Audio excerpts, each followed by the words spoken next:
আল্লাহর নবী বলছেন, শোনো, ইন্নী রাআইতু লাইলাতা রাজুলাইনি ফাতায়ানি, আমি স্বপ্নে দুইজন লোককে দেখলাম, তারা আমার নিকটে আসলো।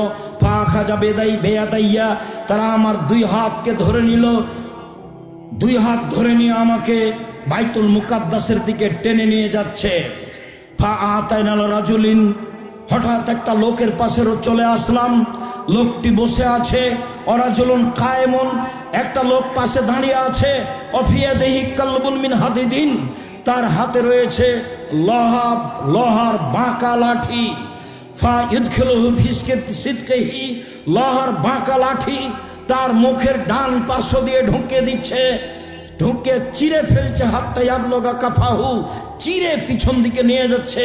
ওয়া ফলো বিসিদকিহিল আখার, মুখের অপর সাইডও এইভাবে চিরে ফেলছে। ওয়াইউদু সিদকুহু কামা কানা, বাম দিক চিরতে না চিরতেই মুখের ডান দিক আবার ঠিক হয়ে যাচ্ছে। ফায়াউদু ফায়াফালু মিসলাহু, আবার ডান দিকে আসছে, মুখ চিরে ফেলছে। আমি বললাম, মা হাজা, একই দৃশ্য। কালা তারা দুইজন বলেন, ইনতালেক, চলতে থাকেন। ফান্তালাক না, কিছু না বলে চলতে থাকলাম। ফাতাইনাল রাজুলিন মুস্তাজিনাল কাফাহু, আস্তে আস্তে হঠাৎ একটা লোকের পাশে চলে আসলাম। দেখি লোকটা চিত হয়ে শুয়ে আছে, পাশে একটা লোক দাঁড়িয়ে আছে, তার হাতে একটা পাথর রয়েছে। ইয়াস্তাখবি রাসাহু, পাথর দিয়ে মারছে তার মাথার উপরে। ফাতাদাদা হাল হাজারো ফান্তালাকে লেহে খোঁজহু, মাথায় লেগে মাথা ভেঙে চৌচির হয়ে যাচ্ছে, পাথর ছিটকে দূরে চলে যাচ্ছে। ওই লোকটি পাথর আনতে যাচ্ছে, পাথর আনতে না আনতেই মাথা ঠিক হয়ে যাচ্ছে, আবার মারছে। দৃশ্য দেখে আমি বললাম, মা হাজা, একই দৃশ্য। তারা দুইজন বললেন, ইনতালেক, চলতে থাকেন। ফান্তালাক না, কিছু না বলে চলতে থাকলাম।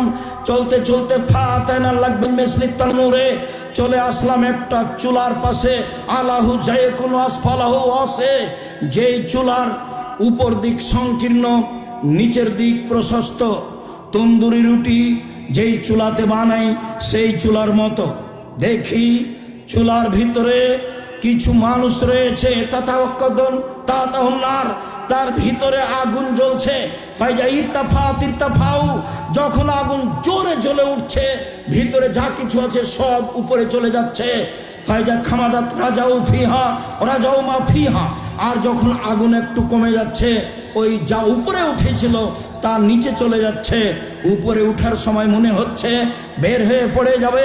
ফিহারে জ্বালনে সানোরাতুন, তাতে দেখি মহিলা এবং পুরুষ উলঙ্গ অবস্থায় জমা ধরে আছে। আগুন জোরে জ্বললে ধাঁধা ধাঁধা করে উপরে চলে যাচ্ছে জমা অবস্থায়। পরনে কোনো কাপড় নেই। আগুন কমে গেলে আবার নিচের দিকে চলে যাচ্ছে। আমি বললাম, একই। তারা দুইজন বলে, ইনতালেক, চলতে থাকেন। ফান্তালাক না, কিছু না বলে চলতে থাকলাম। চলতে চলতে চলে আসলাম আতালা নাহার মিন দামিন, একটা রক্তের নদীর পাশে। দেখি নদীতে শুধু রক্ত, অন্য কিছু নেই। নদীতে পানি নেই। নদীর পাশে একটা লোক দাঁড়িয়ে আছে, নদীর মাঝামাঝিতে একটা লোক আছে।